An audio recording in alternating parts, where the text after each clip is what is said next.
Neanderthals. What did cavemen actually do all day? Dawn breaks over the rugged landscape as a small group of humans emerges from the mouth of a limestone cave. Their day has already begun, some scanning the horizon for game, others gathering kindling for the fire that never fully dies out.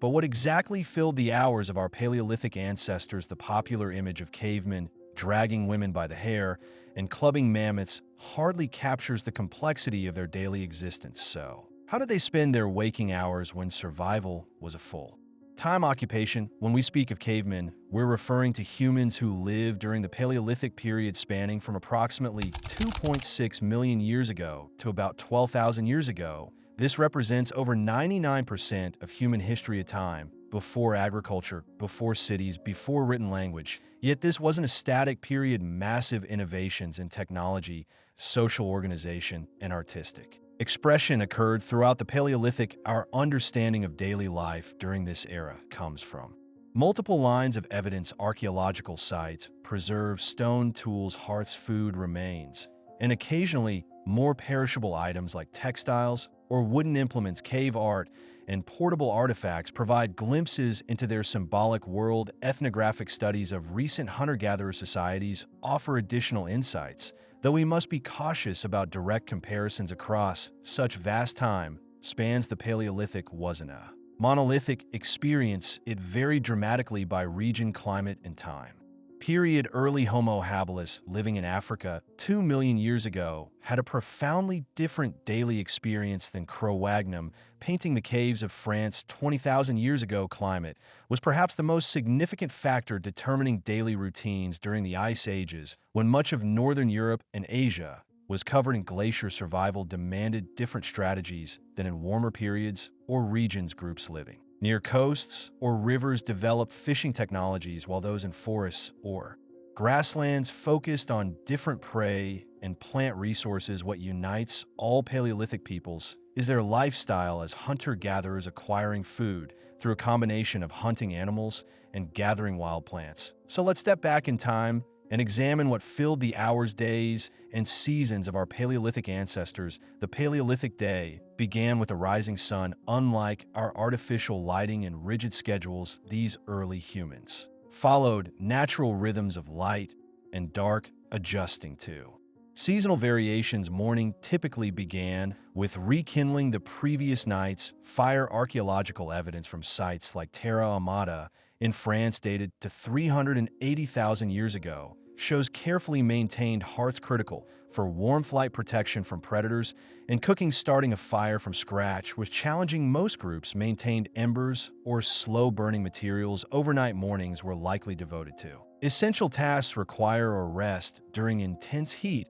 As the day progressed, hunters returned with game, when successful of course, and gatherers with plant foods. As daylight waned, the community gathered around the fire. This evening time likely included storytelling, planning, and social bonding. Obtaining food was the primary occupation of Paleolithic peoples. Hunting large animals required considerable skill and coordination. Early humans likely began as opportunistic scavengers, but by 500,000 years ago, at sites like Box Grove in England, we see evidence of organized hunting. A horse shoulder blade from this site bears a clear spear wound, demonstrating direct hunting rather than scavenging. Early Paleolithic hunters used simple hand axes and wooden spears. By 400,000 years ago, humans at Schoning in Germany were crafting sophisticated wooden spears, perfectly balanced for throwing. The introduction of spear throwers around 30,000 years ago dramatically increased range and power,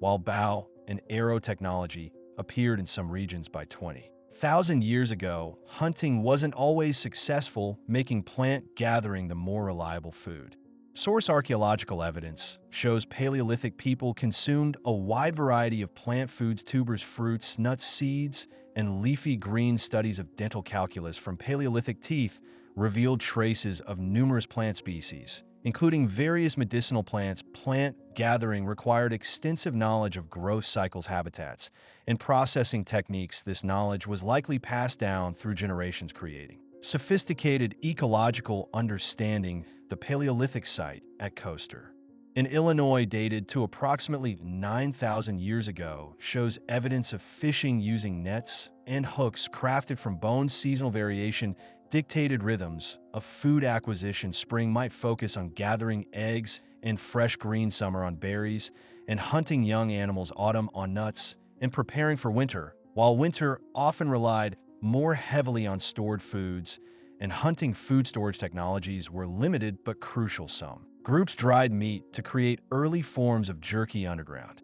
Storage pits preserved certain foods in cooler temperatures in colder regions. Freezing provided natural preservation. The Paleolithic diet was remarkably diverse, much more so than early agricultural diets that followed. Analysis of bones from Paleolithic humans shows generally good nutrition with fewer deficiencies than their agricultural descendants. One crucial innovation was cooking, while the exact timing is debated. Control of fire for cooking dates to at least 400,000 years ago, with some evidence suggesting much earlier origins. Cooking made many foods more digestible, releasing more calories and neutralizing natural toxins. In some plants, Paleolithic humans spent considerable time manufacturing and maintaining tools. Tool making wasn't occasional, but constant. Stone tools dulled with use and required regular resharpening or replacement. A skilled knapper could produce a functional cutting edge in minutes, but more complex tools required hours of careful work.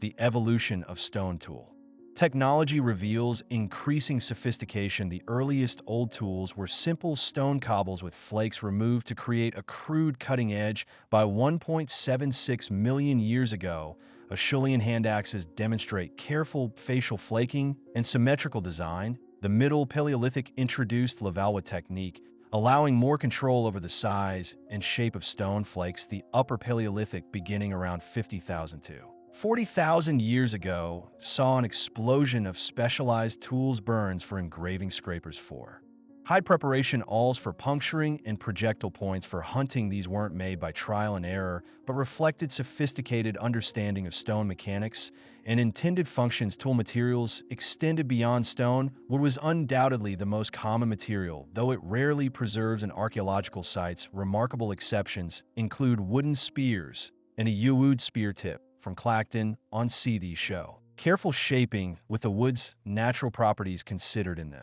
design. Bone, antler, and ivory became increasingly important in the Upper Paleolithic. These materials could be carved into fish hooks, needles, harpoons, and decorative items. Antler was particularly valued for a combination of strength and flexibility. Food processing tools included grinding stones for seeds, pounding tools for tough plant foods, and specialized cutting implements for butchery. Experiments show that stone tools could efficiently butcher even large animals like elephants, though the process was time-consuming. Containers were essential technology. Early humans likely used natural containers like gourd shells or animal bladders. By the Upper Paleolithic, evidence suggests the use of woven baskets and sewn hide bags. The earliest pottery appears by around 20,000 years ago in China. Clothing technology evolved with climatic challenges during colder periods. Hide preparation was essential. Stone scrapers removed fat and tissue from hides, while bone and needles allowed for sewing wear.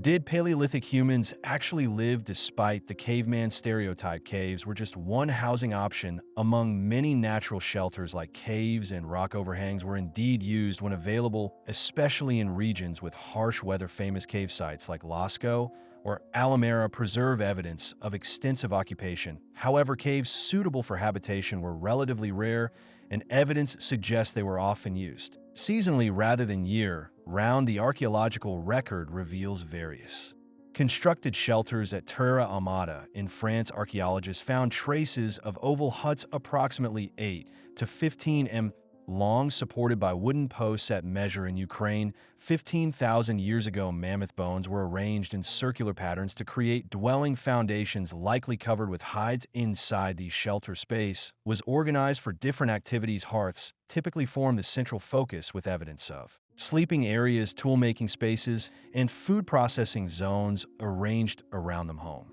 Maintenance required ongoing work, fire needed constant attention, shelters required repair after weather damage, and living areas needed periodic cleaning. At some sites, archaeologists have identified distinct dumping areas where refuse was deposited away from living spaces. Child rearing was integrated into daily life. Unlike modern societies, age segregation, Paleolithic children likely observed and participated in adult activities from an early age. Personal hygiene is harder to trace archaeologically. But ethnographic studies of hunter-gatherers suggest regular practices, including dental cleaning with fibrous plants and bathing in available water sources. Home life also included care for ill or injured individuals. Several Paleolithic skeletons show evidence of healed serious injuries or long-term disabilities, indicating community support for those unable to contribute fully to subsistence activities. Contrary to popular portrayals of primitive existence, Paleolithic social life was rich and complex. The basic social unit was the band, typically 20 to 30 individuals consisting of several related families. These bands weren't isolated. Archaeological evidence shows regular interaction between groups. Exotic materials found far from their sources indicate trade networks spanning hundreds of miles. Social bonds were maintained through various activities. Sharing food was fundamental, creating reciprocal obligations. Evidence from sites like Doni Vestic 29,000 years ago shows large hearths capable of cooking enough food for substantial gatherings, suggesting communal feasting. Events. Art played a crucial role in Paleolithic social life. The earliest definitively human art includes ochre processing at Blombos Cave in South Africa. Almost 100,000 years ago. By the Upper Paleolithic, we see spectacular cave paintings, portable figurines, and musical instruments. Music is ephemeral but surviving. Instruments offer tantalizing glimpses. Bone flutes dating to 43,000 years ago have been found in Germany, with careful reconstruction showing they produced notes in recognizable scales, paired with drums made from stretched hides or hollowed logs, which rarely preserve. These suggest sophisticated musical traditions. Evidence for medicine and healing practices comes from plant residues with medicinal properties found in dental calculus. Some shamanic practices may be reflected in theanthropic, a human-animal hybrid images. In cave art, possibly depicting transformed states of consciousness. Conflict existed but wasn't constant. While some Paleolithic skeletons show violence-related injuries, they're relatively rare compared to later periods. Resource abundance relative to population likely reduced competition. In many regions, the Paleolithic lifestyle represents the longest and most successful human adaptation, sustaining our species through dramatic climate changes and enabling global colonization. What can we learn from this enduring way of life? First, Paleolithic humans were remarkably skilled environmental managers rather than passive victims of their environment. They actively shaped landscapes through selective hunting, plant management, and even controlled burning. Archaeological evidence from Australia shows Aboriginal fire management dating back 65,000 years, creating mosaic landscapes that enhanced biodiversity. Second, Paleolithic lifeways